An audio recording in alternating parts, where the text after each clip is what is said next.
today I'll be discussing about a topic which I have heard very senior leaders talk often about, which is coaching. Time and again, when I have been talking to business leaders, whether in the domain of sales or in any other functional discipline or in finance or manufacturing, I have seen that everyone mentioned that there's a lack of coaching going on in the organization. There's a lack of, and as a result of which, the leadership development process is incomplete. So, what is this coaching thing all about? Everyone knows what is coaching. We have seen sportsmen being coached by um, the coaches who have been extremely successful. We have seen so the concept is nothing new, but why does it fail in a business setting? That is something to be understood. Is coaching one-to-one? Can it be done in some other format? The important thing is that in this small video, I will be discussing on a few aspects of the importance of coaching. Then I'll be discussing on how to do coaching, what are the steps to coaching, and what are the prerequisites to coaching. So typically in a coaching exercise, the endeavor, the effort in coaching is to change some knowledge, skills, or behavioral aspects that an individual might be displaying. So it's fundamentally therefore linked to change. And as we know that change of any format is very difficult to undertake. Now, so whenever it's change, it is difficult. And therefore coaching is fundamentally difficult. Now one has to understand that coaching is not, a lot of people say that, I have told him to do the thing this way. I don't know why doesn't he do it. And I have told him time and again. But still he doesn't do. It's not my problem, it's his. In my parlance, whenever I hear something like that, I see a failed coaching effort. And the primary reason why coaching fails is that people don't understand that it's all about change, and therefore change is difficult to have. And a person often tries in the garb of coaching. Poor coaches try what is known as cloning and not coaching. Now, if you're trying to do cloning, if you are a CFO and you are supposed to create two successors for you, and the approach to coaching is rather cloning, it doesn't work. So what is coaching all about? And what are the prerequisites to coaching? So the prereq to coaching is that I'll break it up into the coach's prerequisite and the coachee's prerequisite. Coachee is the person who's being coached. The prerequisite for coach is to know clearly what behaviors to change, or what skills to behaviors to change in the coachee, and what skills to change. But this identification has to be very clear. It can't be a confused one. On the part of the coachee, the thing is that he should agree to what the coach's identification, and on top of it, he should also agree to accept the coach. If he does not accept the coach, it wouldn't be possible. For example, I saw an interaction where a person said to another one that, as a coach, let me tell you, this is the way you should do the thing. And the other person quickly responded saying that, I don't agree to have you as my coach. So therefore what you are saying to me, or what you are telling me, I don't take it. The second thing, which I think is the more difficult thing, the coach should know one thing, that the coachee, his aim is to accept that the coachee will question his knowledge, questions, and therefore he also opens himself up and also agree to one thing, which is the coachee can be better than him. This is a very difficult acceptance on behalf of the coach. On part of the coachee, equally what is responsible here is to tell the coach how he or she prefers to learn and change.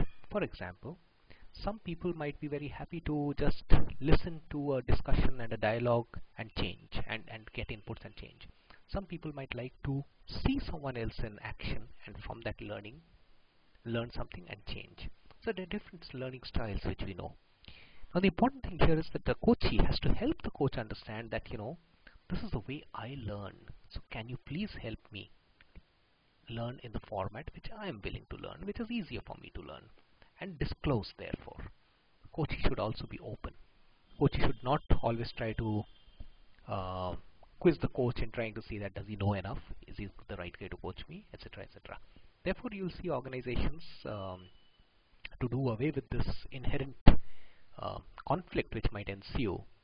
They will get an external coach, and the external coach, I think, is one of the worst ways to conduct the coaching, because then that destroys the culture of the cultural fabric of the company. The best is if your own people can become coaches themselves. So next is, what is the coaching process? It is basically very simple. There's no big deal in it. Can it happen remotely? Yes. If the trust is there between the coach and coachee, it can as well as happen over phone. There's no big deal about it.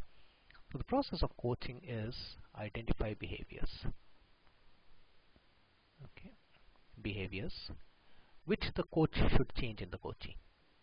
Okay, or the skills that needs to be imparted. Understand that skill is always ultimately linked to some behavior or the other.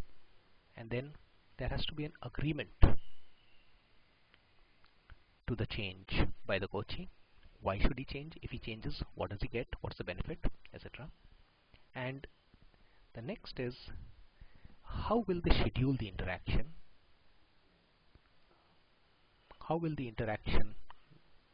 Important here is that if you understand this thing, it's not about a series of lectures or something. It's not about a training program or something. But keeping the coachee's learning style in mind and how would he prefer to change, the coach has to create those opportunities.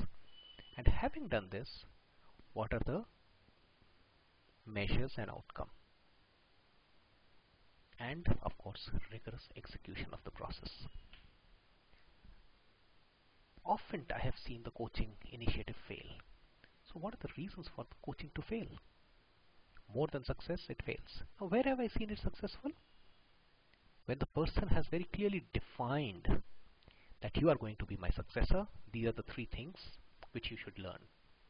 When the person has very clearly defined that, see, I am a family person, now you are going to take over the reins from me.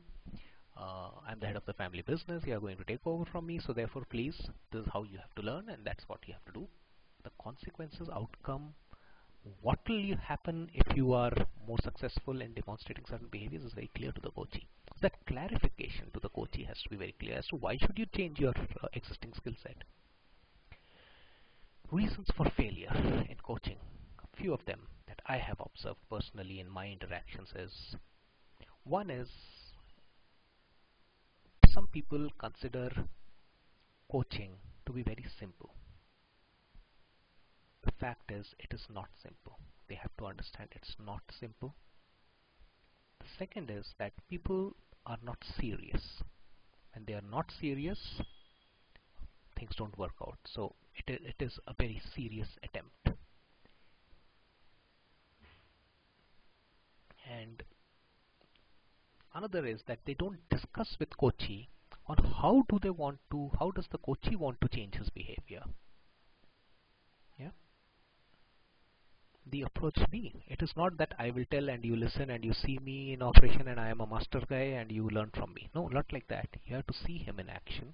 You have to then identify what are the behaviors that the person could have done differently.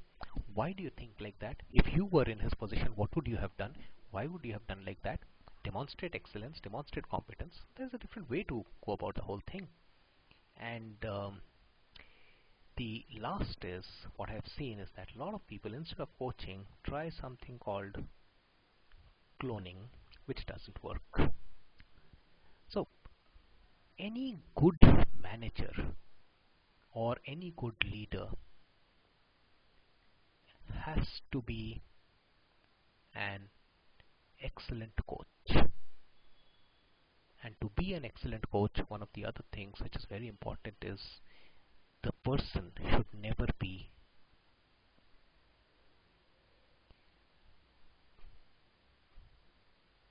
judgmental.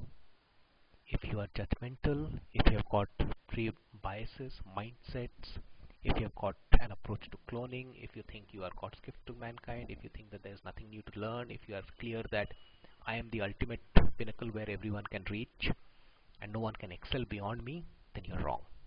The business world has time and again shown that one generation, when it gets replaced of leaders, when it gets replaced by the other second generation which is ready, the second generation makes the organizations bigger. So obviously, generation to generation, the complexity of the coaching exercise has to change. The complexity that the business leaders will be handling is more. So therefore, coaching has to be at the next level. Just to take an example, if you want the coachee to win the Olympic, you better be an Olympian yourself. Otherwise, as a coach, you can't ever take your coachee to that level.